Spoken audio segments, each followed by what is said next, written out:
Good evening. I am calling this meeting to order. The time is 5:30 p.m. In accordance with the Texas Open Meetings Act, Texas Government Code, Chapter 551, this meeting is officially open with the quorum present. At this time, we will hear public comment addressing items on the agenda. Let me remind you that because of restrictions by the Texas Open Meetings Act, board members may not engage in a verbal exchange about a subject that has not been posted. We will listen and take notes, but the board is prohibited from responding to any inquiries made during a board meeting on any topic not posted on the agenda.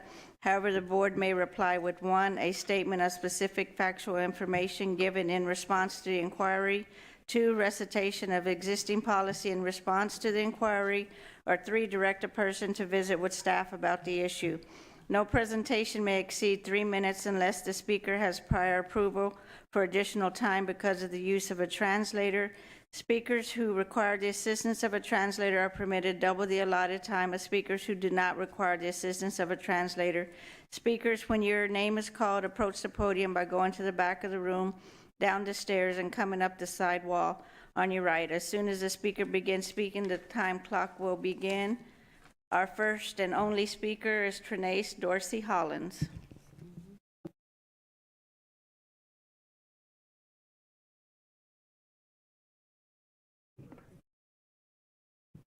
For clarity, was it regarding the item that it was? So I'm assuming that the topic was not an item that was on tonight's agenda? That's what I understood, was it was data transparency.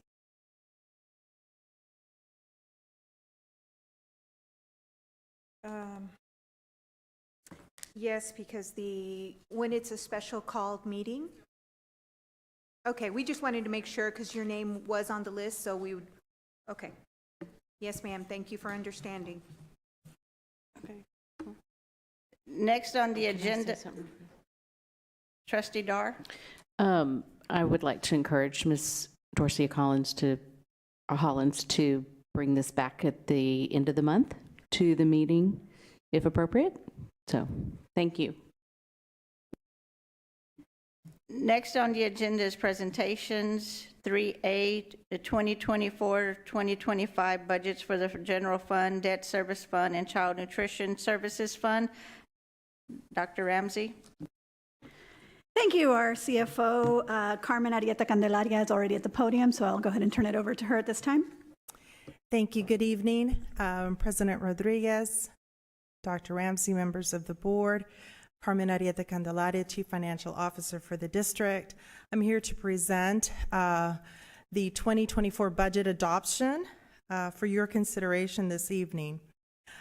What's on the agenda today is the adoption of 3 budgets: the General Fund, the Debt Service Fund, and the Food Service Fund. These funds are your requirement to adopt before June 30th. All of the budgets that we have presented over the course of the last few months have been aligned to the district's strategic priorities of student academic excellence, student and family experience, employee engagement and effectiveness, and organizational effectiveness and cohesion. We are on track to adopt the budget.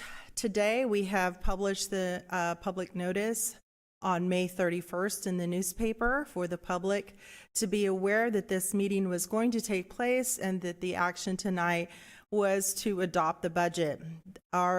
Just to reiterate that our fiscal year ends on June 30th, 2024. We have done a lot of work over the last few months to ensure that we had district and community outreach. Of course, with our board, through our board finance committee meetings, the board budget workshops, and then our regular budget meetings, board meetings where we've presented information. Through the superintendent's advisory committees, the community business, the parents, support staff, teacher and student, we've also provided an opportunity for comment and feedback, and we have gathered some of that and presented to you along the way. We also presented to the District Advisory Committee as well as to the District Employee Relations Committee and given them information about the budget. And certainly at the district department and campuses, we've had numerous meetings to present to them all of the challenges and the opportunities they have with our budget. And then last week, we presented once again to the principals that received the information related to the compensation plan as well as the budget. At Fort Worth ISD, we adopt a zero-based budgeting approach. What does this mean? Well, this means that basically every single department starts from scratch, from zero. And we have an approach that calls for the absolute departmental operational needs. And we utilize a budget planning tool. It's a program that has been developed internally, provides a platform to be able to gather information so that we know every single line item that's in the budget so that we have justification for every line item. This also provides the opportunity for leadership to really look at the work, to evaluate it, to approve it, and ultimately to either approve or reject that work. This detailed information also gives us information to ensure that we're aligned with our academic goals. And it also affords us an opportunity during the budget hearings to really do a deeper dive and evaluate whether or not this item is actually needed at the department level. We also couple this with an opportunity for an additional budget request. So in addition to the zero-based budgeting, we also give departments an opportunity to submit an additional budget request, an item that did not exist in the prior year. These requests are required to be budgeted separately and give us a detailed plan on how they will benefit students. They will also complete an academic return on investment process if they so meet the thresholds. This year they were categorized by priority, and we did include all the priority ones included in the departmental budget. 2 and beyond were not included and were not included in the budget. So this evening I have before you a proposed budget for the general fund, debt service fund, and food service fund. So in the general fund, revenue by object of $826,558,000, offset by expenditures of $844,208,442. This is a net use of fund balance of $17,650,349, which represents the compensation package that the board adopted at the last meeting. Adding to our estimated beginning fund balance of $358,962,000, we project that at the end of 6/30/2025, we will have $341,312. In the debt service fund, we have a balanced budget of $168,454,000 of revenues coming in and expenditures in the same amount going out. For food services, we have a budget of revenues of $47,839,000 and balanced expenditures of $47,839,000. Their anticipated fund balance will end at $21,891,000. Also go back to the debt service fund, the ending estimated fund balance of $52,956,000. If you recall, we had about a $30 million reduction in that fund balance in the course of this year due to the cash defeasance that was approved by the board. Taking a little bit deeper dive into the general fund revenue budget, this is looking at 2024 adopted versus 2025 proposed. So in June last year, we adopted a budget of $801,503,000. This year, we bring forward to you a budget of $826,558,000 in revenues, in an improvement of 3.03 or $25,054,000. I'll call your attention to 3 things. One, in the taxes, is a reduction of $61,196,000.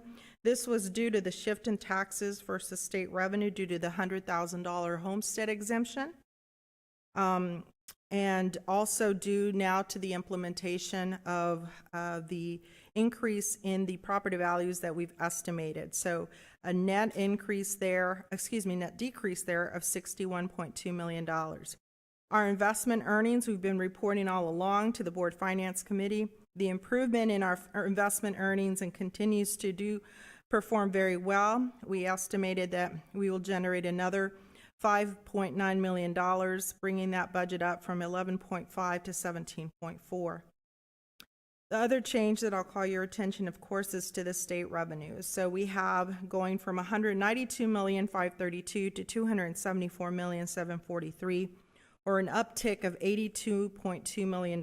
This is again due to the shift in the composition of the revenues that we receive from the state, again due to the $100,000 homestead exemption and the hold harmless that's been incorporated by the state.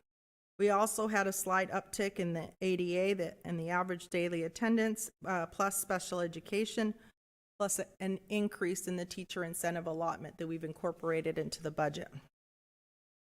So this is what our revenue looks like. It's somewhat different than in years past. At local, we're 56% from property taxes, and state 42%. And so I would imagine without any legislative action, it'll stay about that same composition unless we have another large increase in the homestead exemption or there's significant legislation in next year's session. Looking here at the proposed budget, hereby again, just pointing out that the increase from the first preliminary proposed budget to now is a $17,650,000.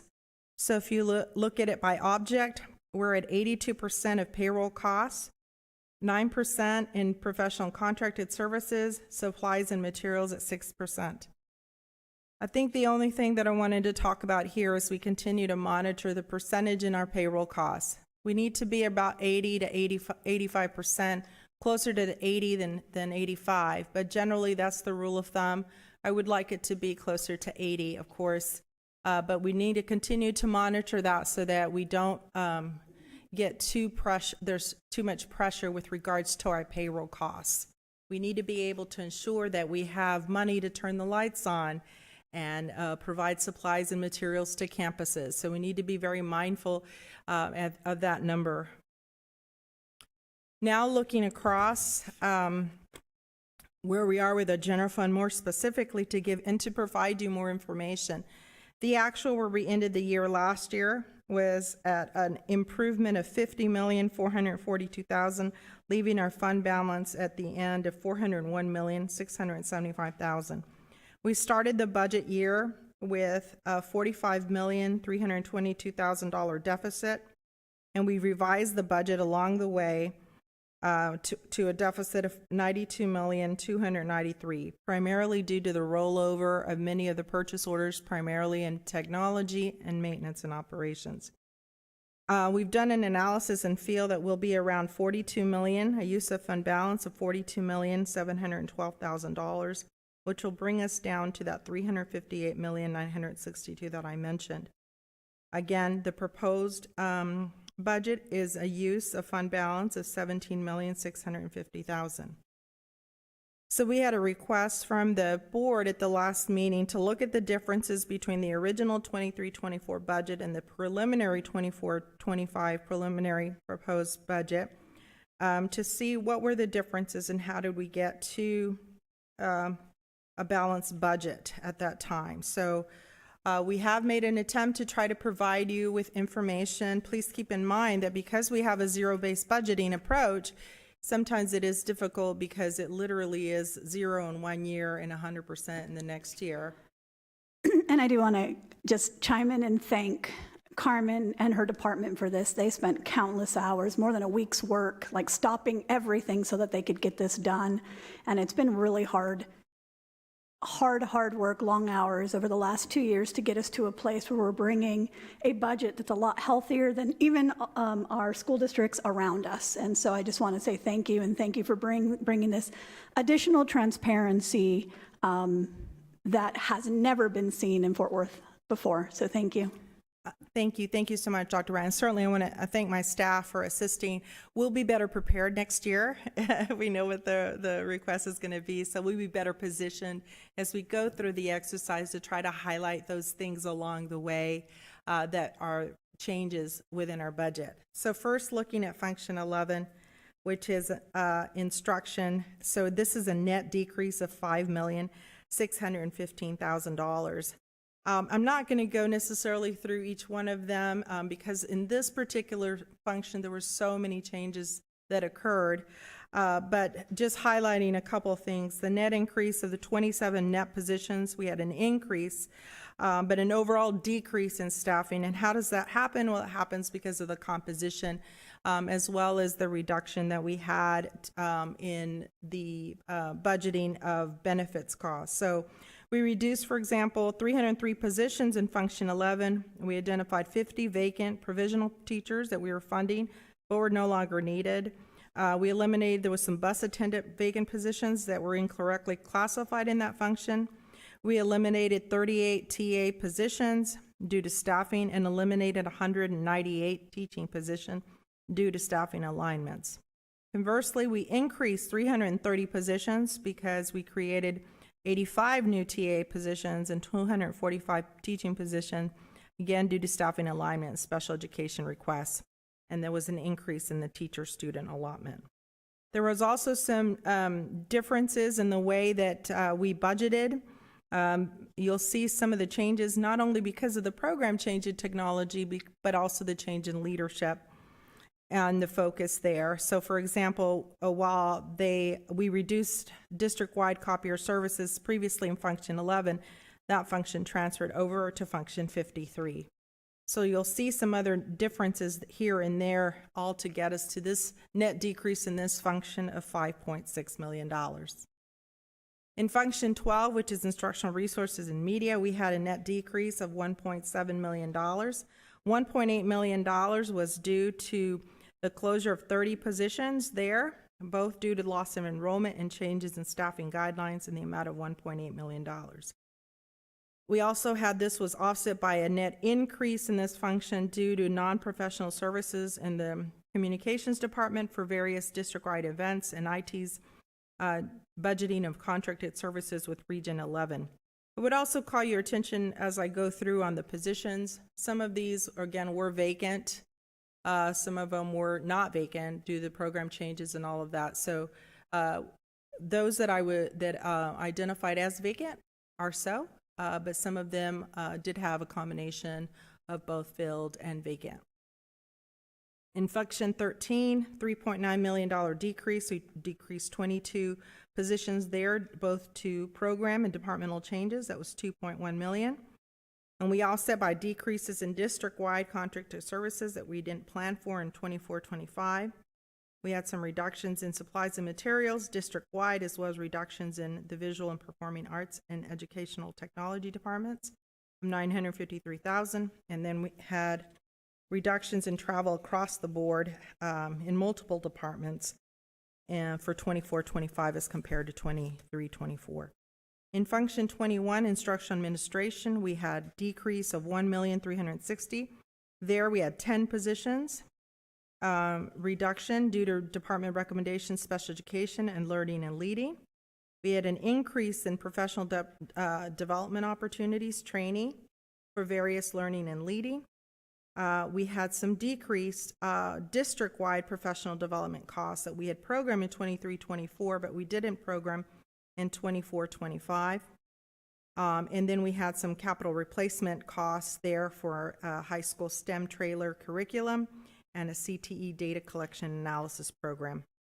In Function 23, School Administration, we had a reduction of 25 positions due to the alignment of the staffing guidelines in school leadership areas, $3.8 million, and then it was offset by an increase by budgeted supplies and materials by campuses in this category. Keep in mind that campuses are given an allocation by student, and they are at liberty to budget however they feel aligns with their campus improvement plan and other plans for the year. Okay, so by school, we did have an overall reduction where they didn't budget for that. Plus, there was also a reduction in their allotment because we had a loss of enrollment.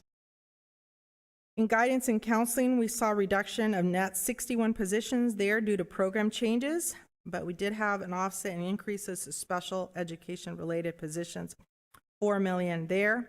And then we had an increase in a web-based solution for T-tests Professional learning schedule and customized access to student-level assessment data, $405,000 there. In social work, we closed a decrease of $1.9 million. We closed 24 positions due to the program changes, offset by an increase of 1 position for the Fort Worth After School program that was absorbed from ESSER. So it was a total $1.9 million. In health services, we decreased there $790,000. We also closed 14 positions there to align with the staffing guidelines. And then we had an increase of district-wide automated external defibrillators in the amount of about $100,000 there. In function 34, we closed 26 vacant. All of those were vacant. Budgeted positions in transportation, plus we also reduced planned overtime, as well as the reduction in corresponding benefits, $1.1 million. They asked for an increase in transportation supplies and materials based on their planned usage for 24-25 as opposed to 24-25. That's $860,000. And then increased purchase of school buses in line with their capital replacement plan, $630,000 there. In functions 35 and 36, 35 had a decrease of $52,000, but no overall program changes, and 36 had the same net increase of $228,000, but overall no program changes.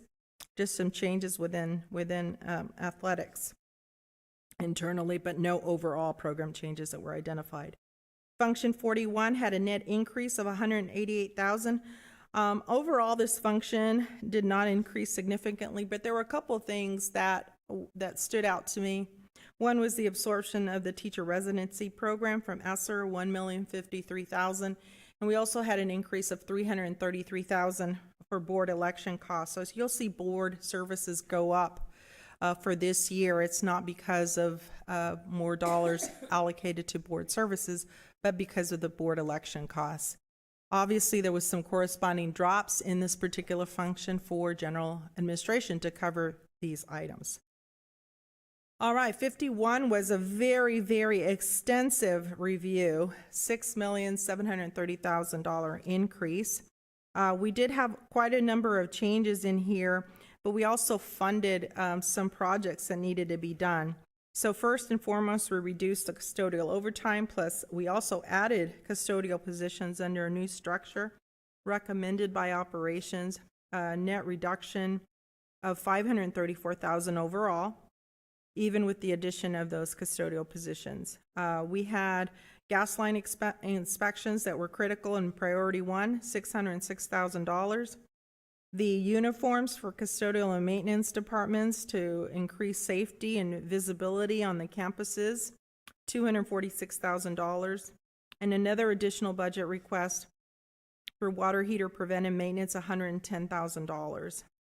So we had some decreases in supplies and materials due to planned need and custodial maintenance, but was offset by small equipment needs, library furniture, and then some stage curtain replacements that needed to be made. We had $2.4 million of increase, primarily due to the transfer of IT contracted services that went into here, plus the additional of 2 new shops, fire alarm and locksmith, that were previously in another department. Funding the EMS controls projects, $920,000. Funding certain playground replacements, $750,000. And then at certain elementary campuses, some HVAC rooftop units for $796,000. The department was also looking to some replacement costs. Although they did budget it last year, there was a $30,000 uptick in the cost due to inflation. So the net increase there was $30,000. And then there was an overall increase in capital equipment replacements, including some elevator modernization projects, custodial equipment, and so forth, and the tune of $900,000. Function 52 is all about the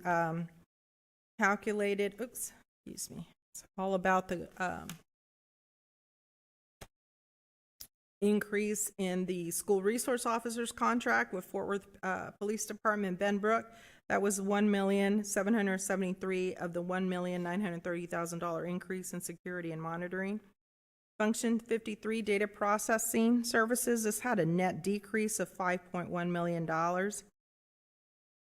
This is, again, major changes due to the restructuring and the program changes in the technology department. First and foremost, net increase of $1.8 million due to the budgeting of the annual copier district-wide. It was originally in Function 11, came over to Function 53.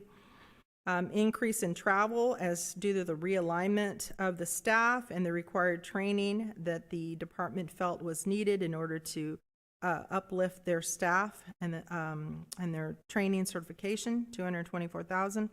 An overall net decrease of $7.6 million in supplies and materials due to those various items that are listed there. So we had some pluses and some minuses as the department realigned itself going into 24-25. Function 61, this was this is a net decrease of $553,000. There was a decrease in payroll costs due to 5 positions cut from strategic partnership divisions. Increase in the after-school program of $450,000 that we absorbed from ESSER. And then we had a decrease in payroll cost because we recoded some of the talent management costs. We felt that they were better served in Function 41, Central Administration, rather than 61 Community Services due to the nature of their responsibilities. In 71, Debt Services, this was the recalculation of the amortization in lease payables and subscription-based information technology-based arrangements, a mouthful, as required by GASB. Function 81, this was a simple, this is probably the clearest example of zero-based budgeting.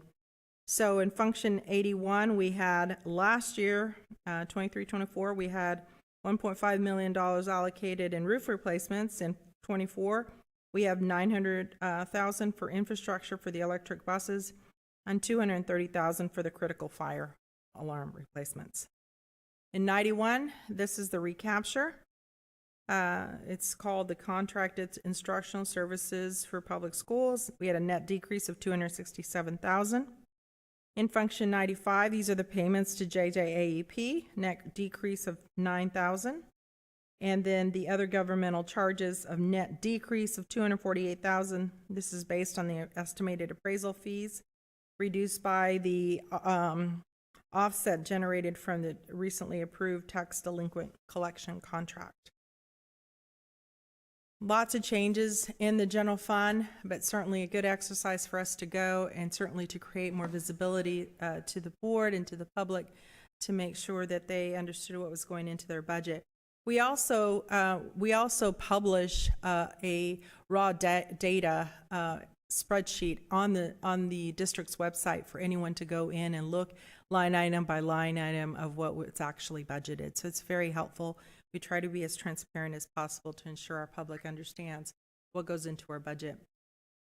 For the debt service fund, again, $168,454,000, primarily made up of the property taxes, interest, and of course, our hold harmless from the state, offset by our planned debt service, our commitments to our bondholders of $168,454,000, leaving our fund balance at the same $52,956,410. Our food services was developed in conjunction with our food services department, $47,839,000, offset by estimated appropriations of $47,839,000. A balanced budget, our beginning fund balance is $21,891,000, and that is what is projected to end next year. So in conclusion, our recommendation is to adopt the budgets for the general fund, debt service fund, and the food service fund for the 24-25 fiscal year. And I'd like to also just thank the budget team. This was an extraordinary year as we really started way early to try to accomplish that balanced budget objective. Many of them are here in the audience, and I know I want to just recognize them along with our executive director of budget, Ms. Patricia Young. Her and her team have done an extraordinary job of trying to get us where to we are today. So I want to thank them publicly and recognize their work. So with that, I stand ready for any questions that you might have.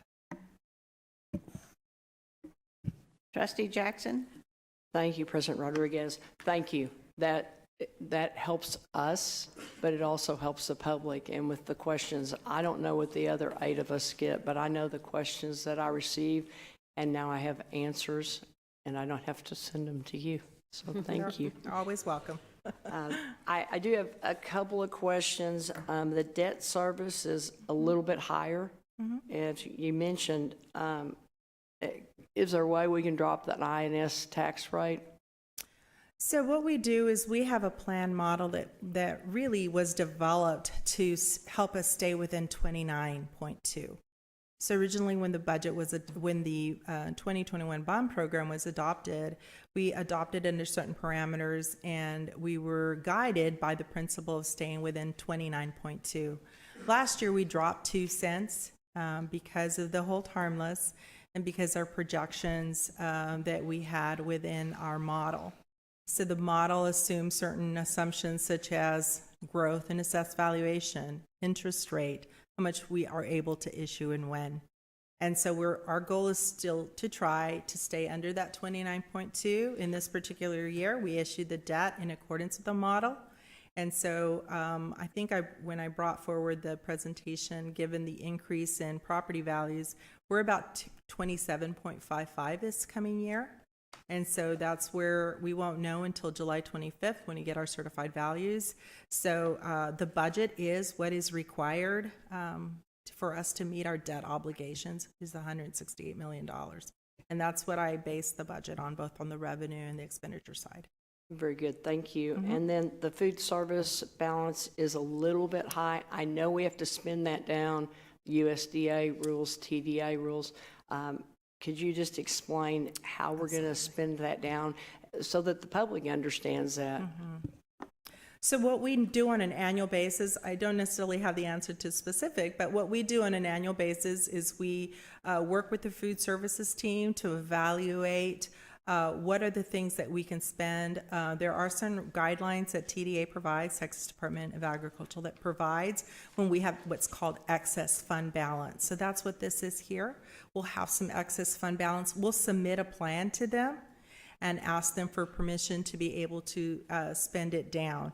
And you can spend it on anything that's related to food services, including capital, so cafeteria tables, cafeteria equipment, anything that will improve the delivery of food services.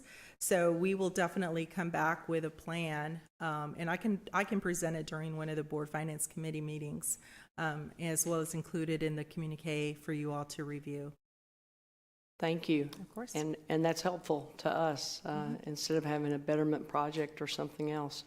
And the last thing, fund balance 3 to 5 year projections. How do we feel about those with the lack of clarity from the state right now with funding, and then the 2 homestead exemptions, one from the state, one from the city?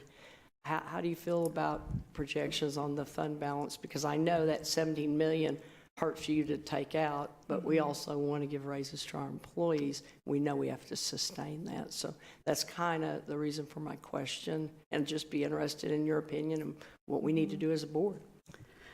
So I'll start and say we know that we continue to get unfunded mandates from the state. We had legislative inaction, and as long as we have an inefficient model in our facilities, we're going to continue to struggle financially. A couple of those things are things that are outside of the board control, but not all of them are. And so that's why we're moving forward with a facilities master plan to be able to bring those conversations to the board so that the board can create, continue to create budgets that honor our employees, but provide the best educational experience for our students.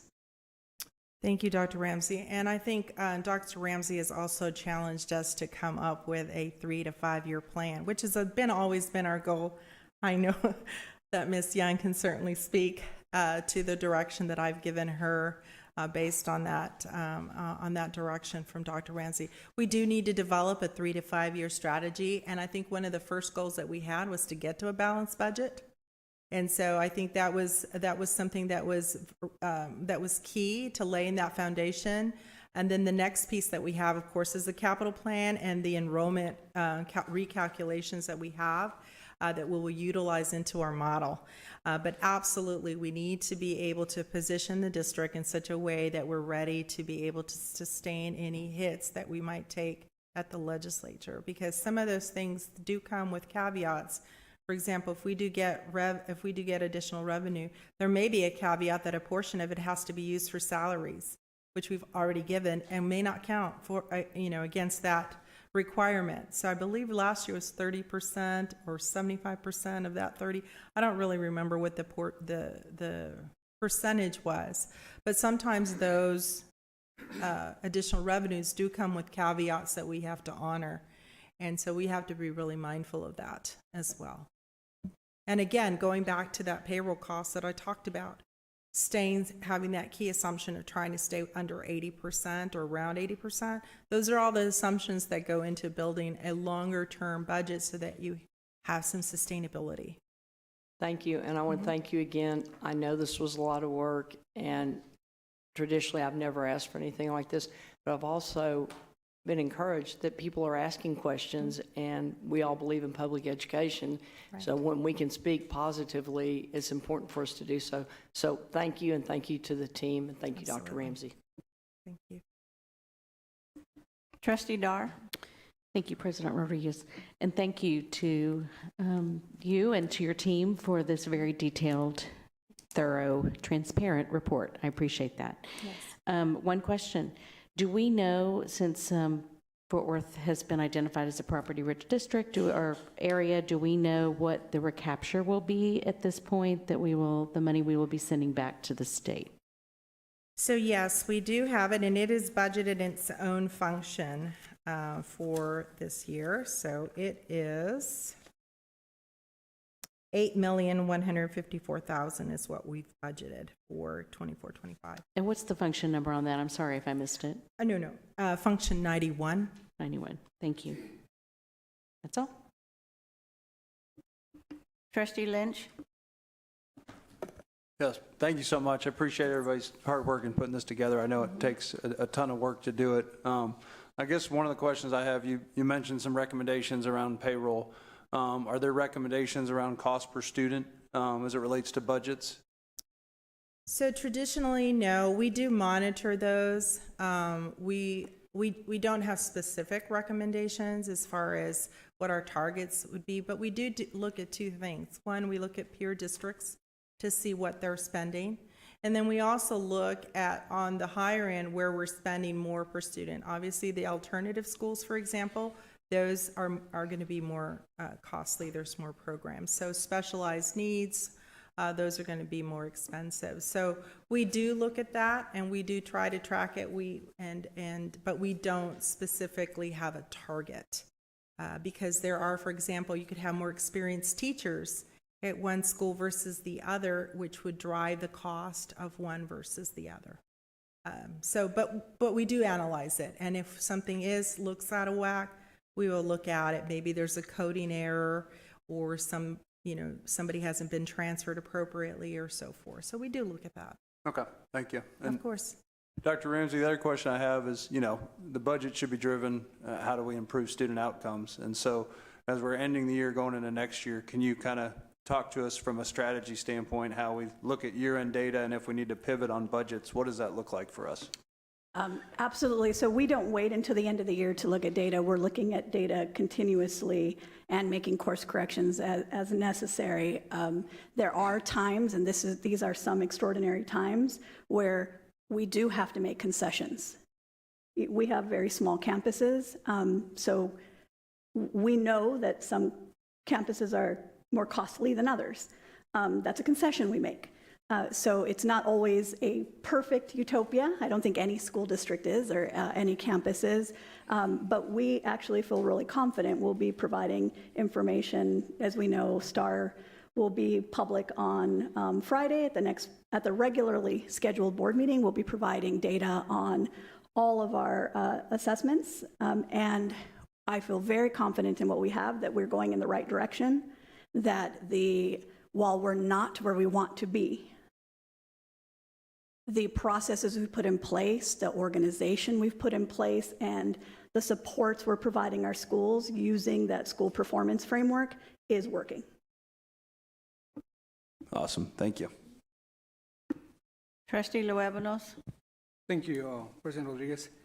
Thank you so much for all the work and all the detail on the different functions, on why, increased, why it went down. I have a few questions. On function 812 foundations, we have a difference of $82 million. I'm sorry, what page? Uh, Or what function were you asking about? 812, Function 812? yeah. On the, Would that be 81? $82 million,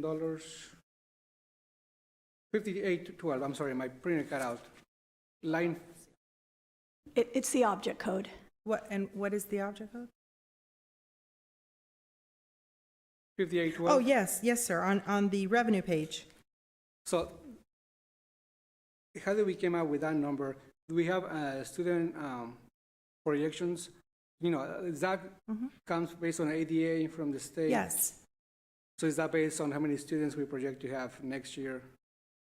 yes. So what we do is we project the number of students, and then based on the enrollment, and then we multiply by the average daily attendance. And that's one component of the funding formula. There's multiple components, but it is driven by students. So how many students did we project it? 63,102 from ADA and 69,756. Students and ADA, 63,102. And while we're being conservative on the ADA side, that was one of our bright spots this year where our average daily attendance was higher than projected, as well as our enrollment. Our enrollment was higher than projected. So those are two bright spots for us. Another bright spot is our special education. Also, the numbers within, you're seeing a decrease in enrollment, but an increase in special education students. So the composition of those students is changing. And in special education, it does add more funding, but we did add quite a number of special education positions this year. And is that also how we come up with the $47 million for the food service based on that enrollment? Yes, so the actually it's based on price per meal. So it's based on the number of meals that we are going to generate. So how does that work if in 30 days only 50,000 students have a meal and then we budget 62,000 students to have a meal? Do we get money back? Do we don't spend them? We don't get charged to what they eat for what they eat? Well, it depends on the contract, and I'm not familiar with the contract. I'd have to do a little bit more drill down in the contract itself. But it is based, I think, if I recall, it was based on the number of meals that are served. And so we generate dollars based on the meals that we serve. And so I would hope that we get charged based on the number of meals that we serve. It is based on the meals served. Yeah. And then the money that we don't use, we can buy, you mentioned, kitchen equipment, Right. tables. Anything that will, I have done many projects. We can also use them to leverage other like a bond project. We can use them, we can use some of that money to augment the bond, or augment another project within the school. But it has to be related to food services. And of course, that plan has to be approved by TDA in order for us to spend the money.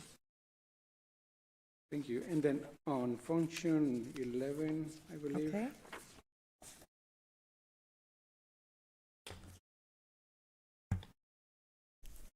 The net reduction of $3.3 million in laptop costs, offset by an increase in the AVA classroom equipment. Can you elaborate what that AV classroom equipment is, or why are we choosing that over laptops? So laptops, this year we did have some laptops included, but it's the difference is in the type of laptops, and also I'll turn it over to Mr. Krishnamurthy to answer. So it's basically the audio-visual equipment. It's not the laptop. So it's basically the interactive screens for all classrooms. Okay. So instead of having laptops for teachers, we're having that AVA system. It's the audio-visual. So it's basically the Promethean boards, the BenQ boards. Basically, it's the interactive screens for all the classrooms where the teachers interact with the students. It wasn't an or. Oh, okay. We do also have about $1.5 million in teacher laptop refresh in the budget also. Okay, so we do have some money for laptops in the budget. This was just the net reduction in the laptop cost that we didn't include in for 24-25. Thank you. And then on function 21, Thank the you. increase in capital replacement cost for high school STEM trailer curriculum. How many trailers do we have right now? Trailers, the STEM trailers. We believe it's 4. So we increasing that to 5. So This is for the curriculum. This is for the curriculum that's used inside the STEM trailers. I see. Okay, thank you. Yes, sir. And then on function 23, so that 25 positions to align with staffing guidelines is an average per person of 152, is that right? Do we do that 3.4 over the? That was a net reduction of those 25. Those are mostly assistant principals that were not aligned to the staffing guidelines, some of which were vacant. So, and that has to do with the drop in enrollment. Once they fell below the guidelines, we reduced that position and in that function. And just adhering to, we had some campuses that did not adhere to the staffing guidelines previously. And that's a parity issue. We want to make sure that everyone abides by the staffing guidelines. On function 31,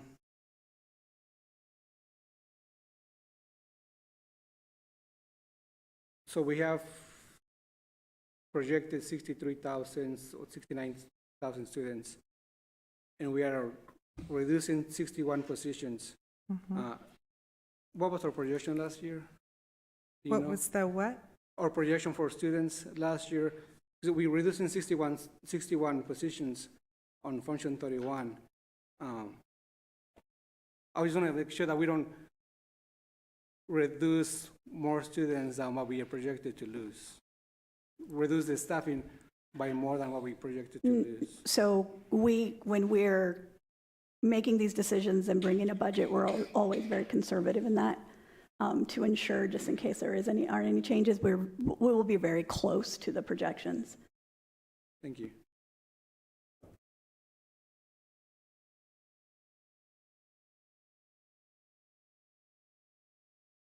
So on function 34, how are we planning to reduce the overtime by 1.1? I'm going to ask Ms. Spencer to assist me in the planned reduction in overtime. And I think, if I remember correctly, we increased a number of positions. We increased 33 custodial positions in various campuses and offset that by the reduction in planned overtime. So, And as she comes up, a reminder to the board that this came out of a board request to internal audit to look at overtime. Yes. And so this was actually direction from the board that we've implemented. And just to add to that, the CFO's statement was correct. We have added additional custodial positions in order to offset overtime. So as long as we are able to fill those positions, we will be able to manage our overtime in a better, more effective way. But as that has been a directive from the board, that is something that we are constantly monitoring in order to reduce and better serve our campuses. Thank you. And then on the school buses, are we getting, how many buses are we getting with $630,000? I don't know. I don't have that specific number. And do we know if we get in electric buses or? So the electric budget is not included in here. We received a grant in order to be able to receive that. What's on here is the infrastructure needed for the electric buses, and that's included in the budget, but it's not, but none of those electric buses are included in this budget because we got that large grant. And we currently don't have any electric buses, is that right? We do not. I know the answer to this, but just for the public to know, on function 41, the absorption of the teacher residency program, can you elaborate that to the public? Sure. The teacher residency program is another way that we are building our bench. So it allows us to build our own. We have future educators that are in our classrooms, and they have the opportunity, without having to step away from the workforce, to come in and spend time in a different way than those of us back 20-something years ago that had to take time off and do the block when we did our student teaching. So this is in essence a way to do your student teaching through a residency with us. And this spring we had a big signing day for all of those graduates so that we can keep those residents to become permanent teachers in Fort Worth ISD. So it's another one of our initiatives to continue to decrease the number of vacancies for teacher positions in our district. Thank you.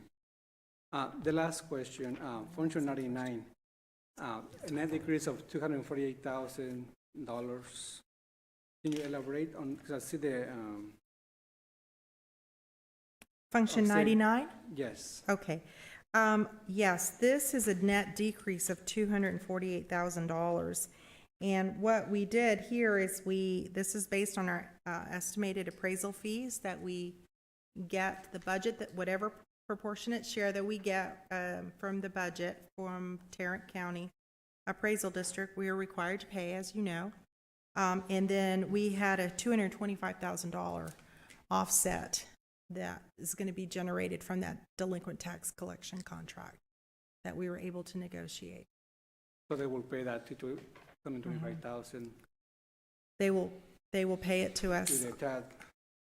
to offset any cost. I see. Great. Thank you so much. Of course. Trustee Ryan?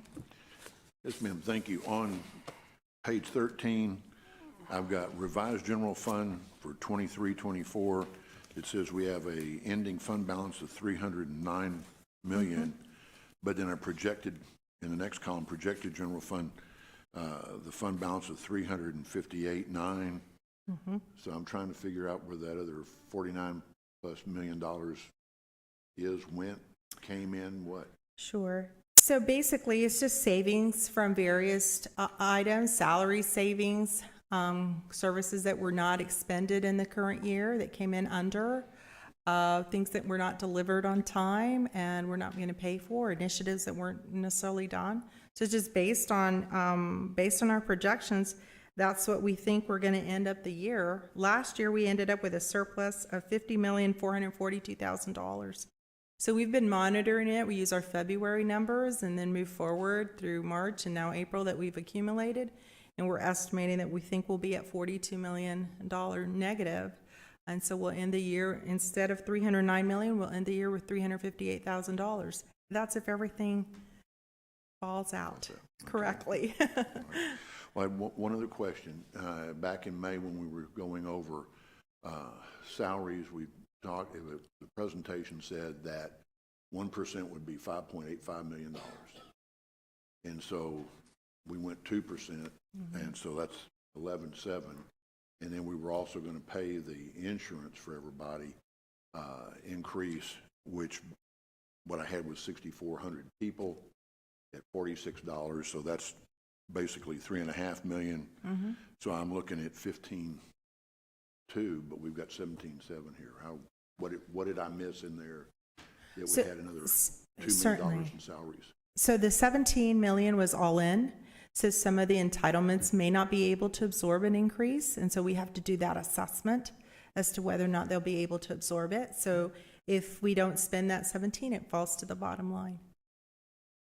Okay, I'm lost on that. You For, have- for clarity, there are positions that are paid for out of federal dollars, title dollars, that the general fund might have to contribute to because that fund may not be able to pay for that salary increase. Correct. Okay. So it's a small cushion that we may have, that we may need in the event that we have to cover those additional costs in those funds. Okay, thank you. Yes, sir. Trustee Martinez?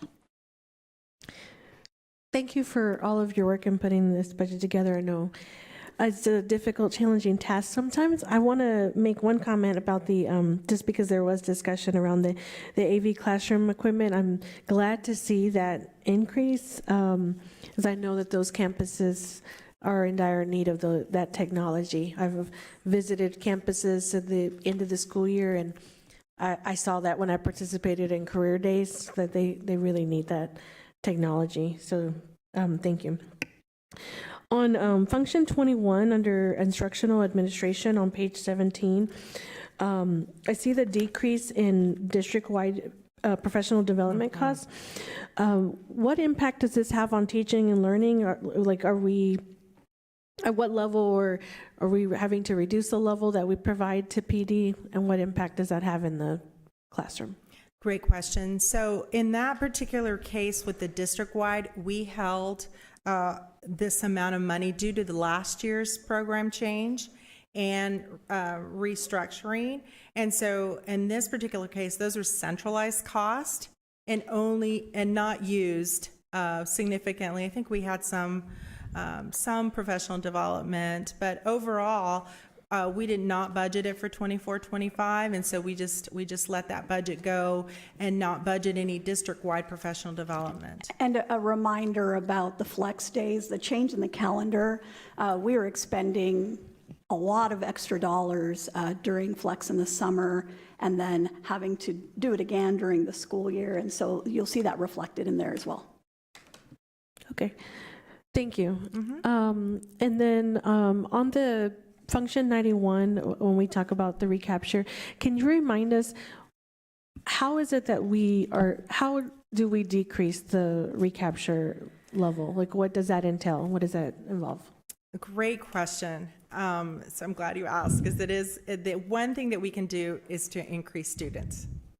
So I'll point to a slide that really depicts where we're at and what it can do. So if you go back to slide, sorry, there's so many slides. Okay, so if you go back to slide 14, for example. So if you look at slide 14, okay. The first column, 22-23, we had projected about $4 million in 22-23. We ended, that was our first year recapture, $2,483,000. This year, we had originally projected $8,422,000, but because of our improvement in ADA in students, aka students, we're only going to pay $4,864,000. So that is where we could find some additional some savings there, because right now, based on the amount, we are projecting $8,154,000 for 24-25. So that's a clear example of where we did better than our projections. We had more students, and therefore we were able to keep more, because again, this is entitlement funding. The more students we have, the more we earn and the more we can keep. Right. So what I hear you say is that, yeah, the number of students and the ADA is so important. I know we've mentioned this in a previous meeting, but what do we attribute the increased improvement in this year, and are we continuing to do that? Well, I can tell you that there was a very strong focus at the very beginning of this last year on attendance, and the attendance matters. And so there was a concerted effort to try to retain students, and to retain the students and then have them come to school. So I think that was certainly something that I noticed, and we were certainly seeing the benefits of that. Thank you. Yes. Trustee Jackson? Thank you, President Rodriguez. Just two clarifications. Is every position included in this budget? So open positions and everything? Yes. Every position is included in the And budget. this is a first, because many times they're not. So thank you. Or I think it's a first, maybe I made that up. Every position is included. Even those that are not filled, but that we will fill. So what we do is we do have salary savings that we estimate those positions. We do take some salary savings, but then we monitor that throughout the year. Okay. And also, what budget amendments can we expect? Will it be the same as we've seen in years prior, do you think? And I know this is a do you think. I can't promise. Yeah, no, that's a great question. So we've been you can expect some budget amendments probably in August, as we look to see which purchase orders are going to be rolled over. We've been really focused on trying to not roll over too many. The TRE will probably roll over. You'll probably see one for the buses. They're still not here. So I don't know how much that is, but that'll roll over. So there'll be some things that will be rolled over. I've included all the encumbrances in here in the estimate, plus a little bit more, just to be more conservative.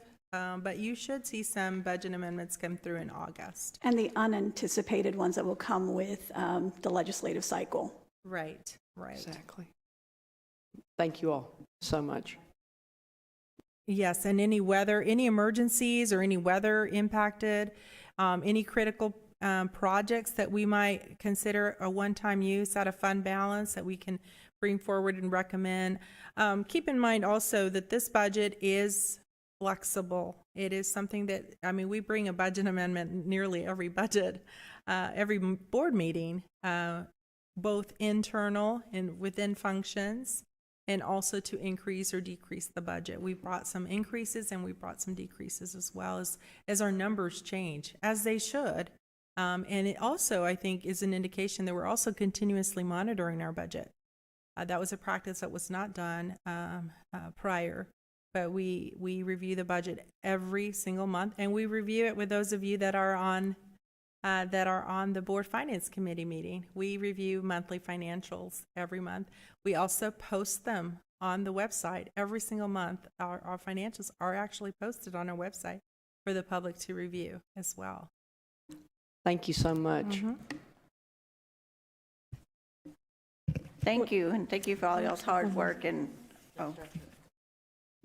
Trustee Martinez. Sorry, just one more. Yes, ma'am. What is the best way for the public to see how the budget aligns with our goals? I know, like, on our agendas, we see it's marked, but what's the best way for the public is that available on the public website, or? So we will publish this evening. We're going to publish our budget book this evening, and we'll have at the back of the book is where every single item is aligned to the budget. So the work that you see through the budget planning tool, every single item is aligned to a budget priority. That is included in the budget book. We did that work last year, and we continue that work this year, and we'll have that posted up for the public. Once the budget has been approved, we'll upload that for the public to see, and we'll certainly provide you with a hard copy if you so choose. And as we move forward with the strategic plan, the budget, in essence, is how we're going to pay for that plan. And so the public will see that direct line from our goals, our strategic actions, and our budget. And so that's something that we'll be presenting. We'll have dashboards as we continue to move through that. And we'll be providing that information at public meetings and every year, of course, as we make course corrections on that strategic plan. Thank you. Thank you. Thank you. And now the public hearing to discuss the 2024-25 budgets for the General Fund, Debt Service Fund, and Child Nutrition Services Fund is now called to order. I'll turn it back over to you, Dr. Ramsey. Would you like to stand back up? Sure. You can continue, President Rodriguez.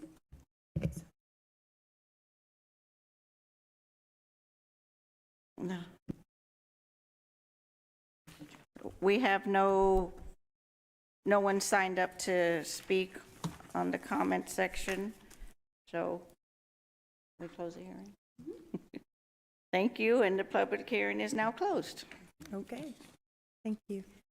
The time is 6:35 PM. The date is Tuesday, June 11, 2024. We will now recess and reconvene for executive session as authorized by Chapter 551 of the Texas Government Code under Sections 551.071, 072, 074, and 076.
In accordance with the open meetings law, the board opened the meeting at 5:30 PM with the quorum present, recessed and reconvened open session, adjourned regular session, convened executive session, adjourned executive session, and now reconvened open session at 9:52 PM with the quorum present. Let's move to action items. 7A, approve adoption of proposed 2024-2025 budgets for the general fund, debt services fund, and child nutrition fund. Do I have a motion? Trustee Dar, do I have a second? Trustee Phillips, any discussion? Please move to voting.